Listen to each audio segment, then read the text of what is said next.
Hello and welcome, everybody, to Chart Request Live. Today is Thursday. We do this every week. We do this twice a week, every Tuesday and Thursday at 1 o'clock. Joined here today by my friend Spencer Israel. How are you, It is Spencer? I. It is I. Hello. It's been a while since you and I have done this. It has. It has. Patrick and I have been having too much fun. I know you guys have too much fun, quite a lot, but we got to get down to business. Let's get down to business. All right. Talk to me.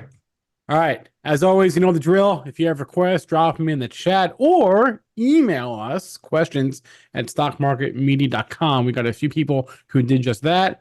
We'll start there. Let's start with, I'll go bottom up here. So, Wavy, start with you, Wavy. He asked about Rio Tinto, specifically for the next 12 months. Listen, again, Wavy's always fishing in the right ponds. I feel like I say this Oh, every yeah. week. Industrial metals and mining. This is one of the big boys, one of the biggest ones. So just looking at materials here. Outside of the chemicals names, right? You got within industrial minerals, BHP, Rio, Vale, right? And then it gets to the US names, which are much smaller. So Rio, let's zoom way out, see what we're working with here. First, I think for context, actually, there's XME. This would be the index. Two monster weeks, these last 2 weeks in XME. XME and, well, metals and mining more broadly has acted as well as any subsector since the FOMC announcement last week. Back to Rio. Draw this in a number of different ways, right? We had a really clean level, this shelf right here.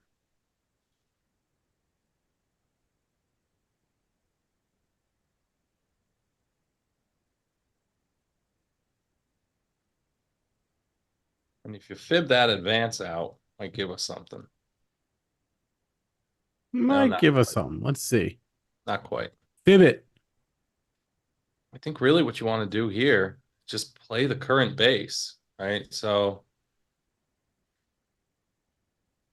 drill into a daily. Yeah, you got a clean level there. Let's go back to 21. I'm going to flip this to a line chart because it's a little bit gappy.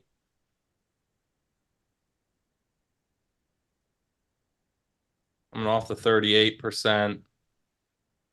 Getting overbought. We like to see that. You can see some sort of shift in trend kind of coming underway here. I think for something like this, maybe use these January highs or the 62%, right? So you got a little range there, 78 to 80. Then All you want right. to play it back to Not those bad. 2021. Just come in around 95. That's a ways away, but all right. 78 to 80 is the first hurdle. Yeah, or weakness back towards 67. I don't know if you'll get it at this point. Okay, what else do we have here? Gerbier asking about Zoom. I don't know if he owns Zoom or wants to own Zoom. I can understand the frustration here. We're on the Zoom right now. Where we are on Zoom right now. That's true. The stock has yeah. I mean, it just went from 58 to 70 over the course of about a month and a half or so, but um, you know, isn't really playing ball with some of the other growthy names. By that, Spencer means this one is an absolute dog. Here's the level. You could buy this against these all-time lows all day because it keeps holding, right? That level's about 60 here. You know, we got a nice little bounce. If you want to really zoom in, this is the structural outlook. Weakness back towards 60. That's fine. This one should probably work in an environment where we're seeing all of these squeeze plays move, right? Most heavily shorted stocks seem to be having a good time out here. I would throw Zoom in that group. I don't know what the short interest is, but it moves like them. Here you go. I don't If you think it's want, especially high. probably not, but it moves like these shorted stocks, right? It's one of these speculative names. They call them shitcos, Spencer. I just heard of this. So 74, You get No. You have to be a lot smaller to be a shitco. This is a this wait, is wait, wait, what Zoom's a $20 billion company. Come on now. Come on now. it's a big shit co. You can't So be $20 billion and be a shitco. That's not how it works. 74. You could buy strength above 74. But listen, this is not one that we're interested in at all, and I'll show you why. Here's Zoom relative to, let's do ARC. Just made new lows earlier this week. All right. So we always want to be in the leaders. We want to be in the ones that are outperforming the market. Zoom has not outperformed the market since everybody found out what Zoom was back during the pandemic. Yep. Long time, Spencer. Long time. I mean, Arc should be the bogey that you compare Zoom to. So that chart, I think, says it all right there. Let's move on. Hansen with a good question here. He's asking about Apollo APO. Yeah. Clearly he was listening to the conversation the other day. You were talking about the asset management stocks. Apollo, he says, is lagging Blackstone and KKR and Carlyle. So Hansen is long, but he's wondering if he picked the wrong one because they are all APO is underperforming all those names. Just over the really short term, though, right? Just since this big advance started back in October, right? So here's Apollo relative to BlackRock, outperformed steadily off of last year's lows, right? And then really just since October, early November, you see this big underperformance. I don't know if something's going on or what's driving this. Again, here it is relative to KKR. Never want to see this kind of relative weakness, even over such a short time frame. However, when you just look at Apollo, zoom way out on It it. doesn't look that bad. No, it's a great looking stock. So the answer is, within sectors or within industry groups, they're going to pass the leadership baton back and forth a lot. I think the bigger point here is that Apollo is in a leadership group and it looks really good. It was just at new all-time highs, right? Last week. So let's find out what the level is on this. I think you're okay with it. You do want to keep monitoring it, right? If that extreme relative weakness versus peers continues any longer, yeah, maybe you kind of throw in the towel on this one and pick one of the ones that are working a lot better. However, on an absolute basis, you're not seeing any weakness like we just saw in the relative trend. I think that has a lot more to do with, if I had to guess, the big advance off of the October lows for these stocks, they were trading like real estate stocks. So the ones with the most real estate in their portfolios move the most. So I wonder if you were to go and look at the Ks and Qs or the annual reports for these companies, if you would find that Apollo has far less real estate. And that's, yep. Who was the one that had that crazy real estate fund liquidation? Fortress? I don't know. Not sure. No, there was some, I don't know. Never mind. Whatever. But you get what I'm saying, right, Spencer? Yeah. The ones with the most real estate, really, you saw that how impacted those stocks are by the bond market because yields came off 115 basis points since late October, and these real estate plays really, really moved.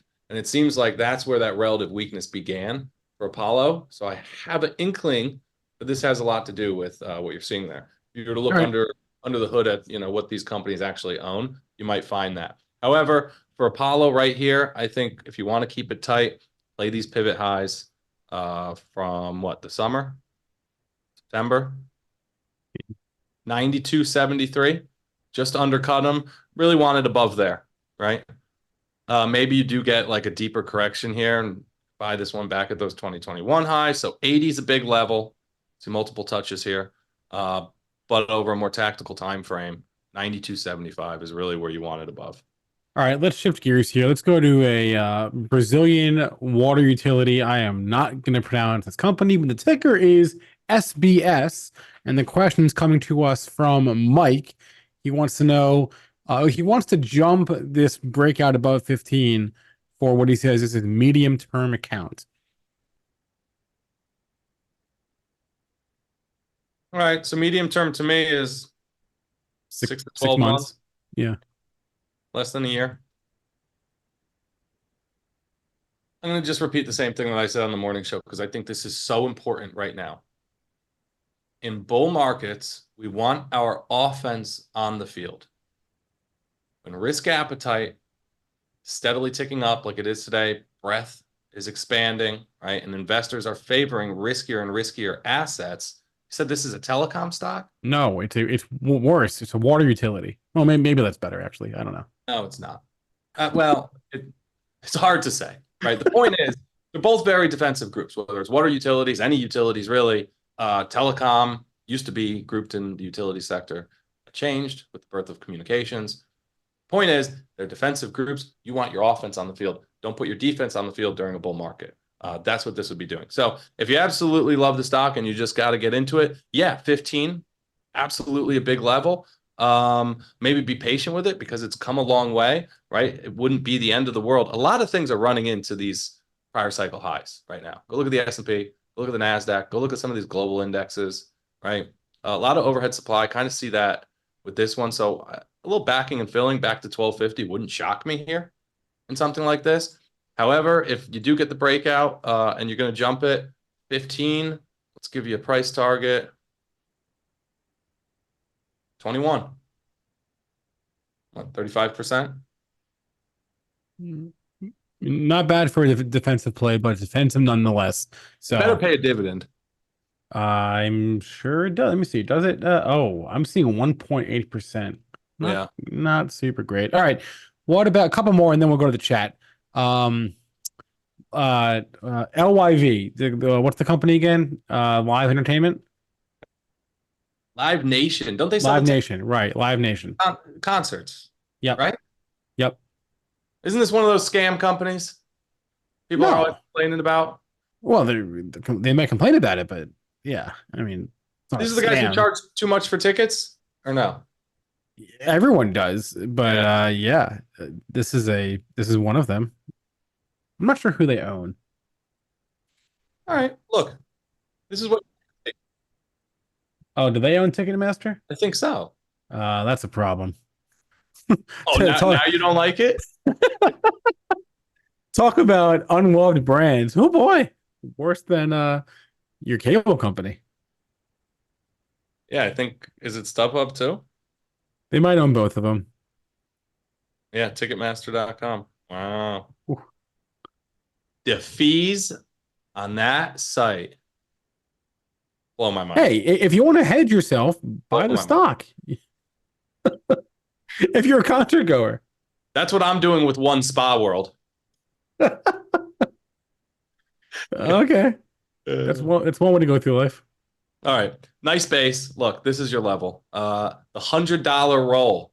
Look at that. Key psychological level. It's like a magnet at this 100. We ran up here this summer, got rejected in a big way. Let's drop a VWAP from right there because I can already tell you back above it. Okay. So you got that little VWAP break from the summer highs. If we were to drop a VWAP from the highs from 22 back above it, buyers are in control here. If you want to jump it, fine. Maybe play it against this 90, right? The pivot highs from November. But I think maybe get that confirmation on the breakout above 100 and then long back to those old highs, 127-ish. So the biggest profit potential, but the base is there. Base is there. All right, let's do one more from the email, and then we'll go to the chat. Let's look at what's the market cap on this before. All right, sure. It's a smaller steel company. It's $1 billion. TMST, Timken Steel. Yeah. This is from Dan. Outside the US, right? Where? No.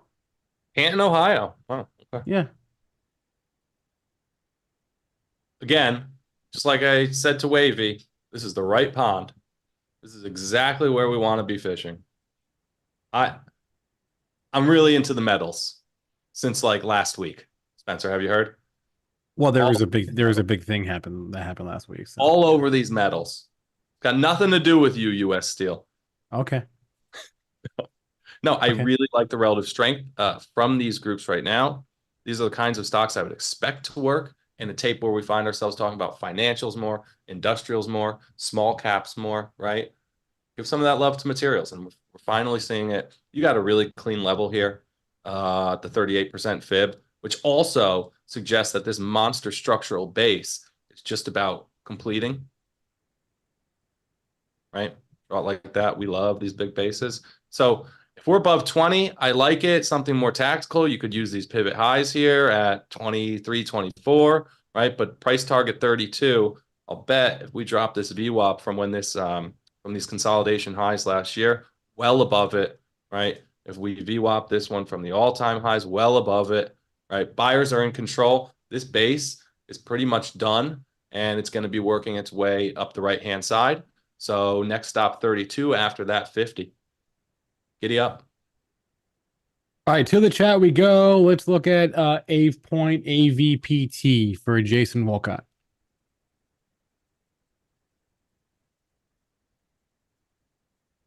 Old SPAC, old little SPAC, do you? Oh, I didn't go back far enough, is it? See this? This is what SPACs look like. Yeah, that is what SPACs look like. $10. There you go. All right. That's actually not that bad. Damn. $8? Hey, the base is here. That's pretty good. Hey, low bar. Yeah, low bar, but we're talking about SPACs. Wow. Look, you got the 38. You got the 38 percenter coming into play here. The base breakout level in this was really, back here. So this base is in, right? 200-day flattened out, has been curling higher since the summer. You're looking for a more tactical entry and want to run this base back to those old highs.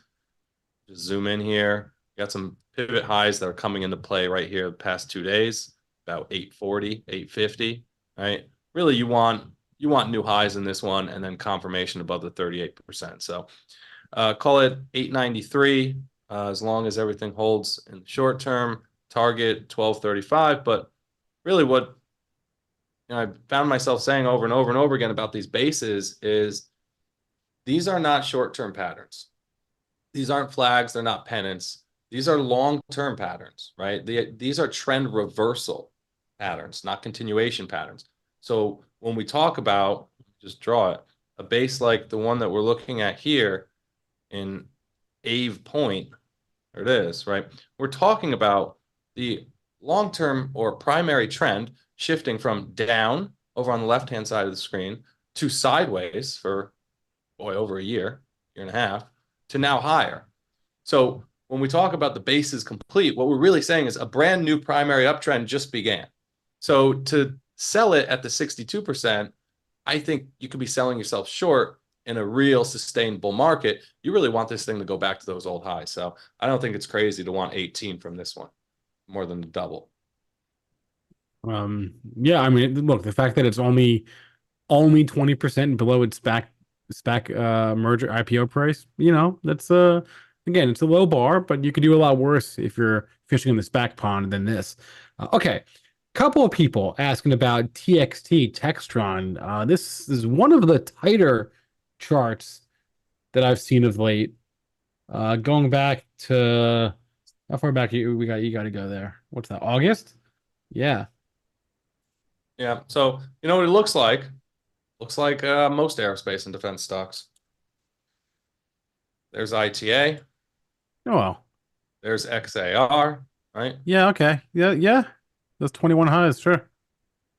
Really, you want to be in the leaders. So if we benchmark Textron versus ITA, well, okay, it's a mess, right? Not a leader. It's not really not a leader. Not a leader, but also not a leader. Got it? You could play this multi-year consolidation breakout, right? And that is some tough resistance. Oh, yeah. You could tell the market keeps on telling us over and over and over again, hey, this level here at what, 78, 80-ish is really important. And then more recently, hey, this level here at these pivot highs, 80, 50 is really important. So this is your get long level, 78.50, and then this is your confirmation level, 80.50, right? I think that this box here, just how I like it, right at the breakout level, right? Nice and tight. We been shopping around here all summer. A lot of things, right? This is when the market peaked back in July, August. A lot of things moved lower from that level. This one moved sideways, right? So resilient stuff, very constructive. Draw out the base quick. Buy those new all-time highs, and then let me just give you a quick price target. 92. Not, you know, you can also, if that's not enough for you, because that's kind of a lousy price target. So if 92 is not enough, you want to measure the base out, say 57 to the upper bound 77, tack 20 on top, you're still really not getting anything. 97. So even the measured move, smaller trade. All right. Looks good though. We got a request for a ratio chart here. I think that's what the request is. Awesome. HubSpot over Twilio. Cool. HubSpot all day, yo. I mean, not by much. Much. Well, I guess if you zoom out, I was looking at more recent. Whew. Ratio's gone up 10x.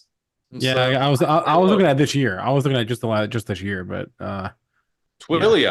has been leading since May, but that is counter trend, right? What do I mean by counter trend? Here's your primary trend, up. So in favor of HubSpot, and then here's your counter trend, right? Eventually, now this is a continuation pattern. Eventually, we expect that patterns like this, call this a falling wedge.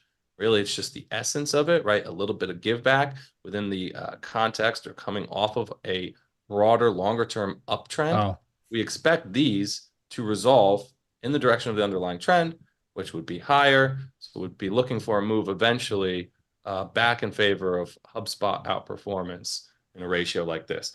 I mean, this is a very, very strong outperformance trend in HubSpot over Twilio. all right. Well, it turns out they're asking for both, but I think this is an analysis of both, right? Is HubSpot is the better performer of the two. So By far, Twilio, I was yeah. just going to say, is not really the benchmark that you would want to use for something like that because it's been so bad for so long, right? We talk about that straight line higher in the ratio. Well, look, it's because Twilio has been falling like a rock since that time, May of 2021. However, you do have something, shaping up here in Twilio, right? You know what Twilio does? Software things. Yeah, but you know what? No idea what. They they have the technology where every time you get like a push notification or a Yeah, text yeah, from a company, that's right. them. No kidding. Well, Yep. you would think that's a good business to be in. I think this was a really hot one when it came out, and it probably just got way ahead of itself on a valuation basis. And there have been monster haircuts to stocks like that since 2021. And now with interest rates coming off and coming off in a big way, these assets are becoming, I don't know, more attractive to investors than they were the past few years. So if the base is in here, I don't hate it for Twilio. Say 75, play it higher. I'm not even going to give price targets. And then HubSpot, real quick, looks a lot better, right? A far less severe drawdown off the 21 highs, a base that completed a long time ago with a textbook retest, right? After you got the base breakout here in April, May, boom, throws back perfectly right to that breakout level. Talk about an ideal entry, right? Would have been right here at the October lows just before we blasted off at 415. You got that retest of those August 2022 highs. Spencer, we talk about August 2022 a lot, right? It's because we see it like this over and over and over again. It's the base breakout level. You got the clean retest there. Now your next level is those July highs. Boom, boom, boom. 580. And play that one back to the all-time highs of 850. All right, not bad. Let's do a couple more and then we'll hop out of here. Where do I want to go? Where do I want to go? You want to look at Bank America? I do. We like Wells. Sean put out a trade on Wells yesterday. Mm-hmm. Yep. It's cleaner. It's taken out, the shelf of highs that runs all the way back to 2022. But you do expect these stocks to more or less move together, these major money center banks. I would think so. I like that. So the There's VWAP from only the a handful highs of them. just now being reclaimed, also throwing back, right? So if we zoom in here, not only do we have the VWAP from the past cycle highs, but the July pivot high, right, coming into play, really clean retest. This is another short-term continuation pattern. What do we know about the short-term continuation patterns? We expect for them to resolve in the direction of the underlying trend, which in this case for Bank of America is higher. Why isn't it letting me draw this? Boom. So any little, evidence of this little flag resolving higher, I think could be a buy signal for this one. And then in terms of a level, I'm not even going to fib it out because it's pretty clear you have some price memory here from last year at about 38, which not much, but almost 20%. It's a trade. Base isn't completed yet. The difference about this one and the banks that we do want to be buying is look at the 200-day, right? Just still kind of sloped lower. I want to give that time to like curl up a little bit. Let's compare it with Wells Fargo, Spencer. Yeah, see? Wells Fargo, the 200-day started curling a while ago. These bars up here, or yeah, these bars over here from the March banking crisis are rolling off of the 200-day calculations right now. So these 200 days are going to look a lot better Oh, very. good point. Good point there. So Wells Fargo, really clean level. We like it above 48. All right, we'll do one more. Let's look at Norwegian Cruise Lines, NCLH. They're moving off of Hey, Carnival. They had Carnival's report today, so they're moving in sympathy. they liked it. They liked the Carnival report, it seems. Yeah, I didn't really look at it honestly, but you don't have to look at it to know. I mean, just look at the price action. That says it all. Got a pretty So, clear level. Bib's not helping me. although you have to ask, is this the pond to be fishing in? Well, not exactly risk on. But are I they mean, risk off vacations? I don't. no, it's sort of neither. It is discretionary, but it's like economically sensitive. Well, I guess it's all economically sensitive. That's what makes it. I don't know. It's I don't know either. I wouldn't call it risk off. But this isn't a group that I think of, when I'm thinking of risk on no, at it's all. not risk off. It's discretionary, Yeah. but it's not risk on either. Discretionary is interesting one. Alfonso and I were going through, we're making a new scan about cyclical stocks, right? I want stuff like materials, industrials, banks, steel stocks, coal stocks, energy stocks, right? I want a nice cyclical universe. And we're going through and we were including some things from discretionary because you got to have the home builders, right? And the home construction and the furnishings and the fixtures and stuff that goes with it. And the rest of the discretionary stuff like restaurants, retail, I don't know. It's not Well, they're not not really really what playing. I'm They're not playing ball. yeah. Yeah. You Anyway, can't- and I don't know. NCLH 23. Give it some time. Let it take out these year-to-date highs. You can buy on strength. This one's actually the leader in the space, right, Spencer? Oh, I don't know about that. Let's see. Norwegian. Or is Royal I Caribbean think better? Royal Caribbean is the largest one.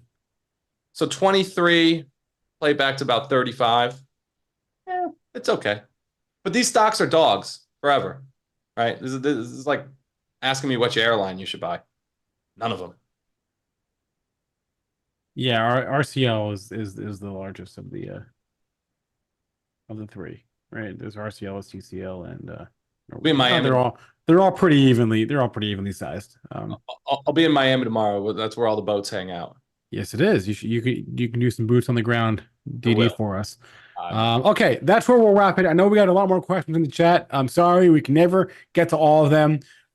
You'll just have to come back on Tuesday. We do this show every week, every Tuesday, every Thursday, 1 o'clock Eastern time, right here on Stock Market TV. If you liked it, give us a like, give us a follow, give us a subscribe, do all that good stuff. Follow Steve on Twitter. He's at Estraza. I'm at SJ Israel. Yeah, we'll be back on the morning show tomorrow morning, 8:30 a.m. Eastern time, right here on this very channel. And that's all they got. Any final thoughts? And Merry Christmas and Happy Holidays and all that jazz if we don't see you guys until next week.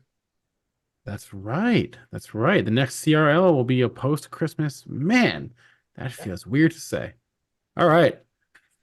See you, everyone. Thanks, everybody.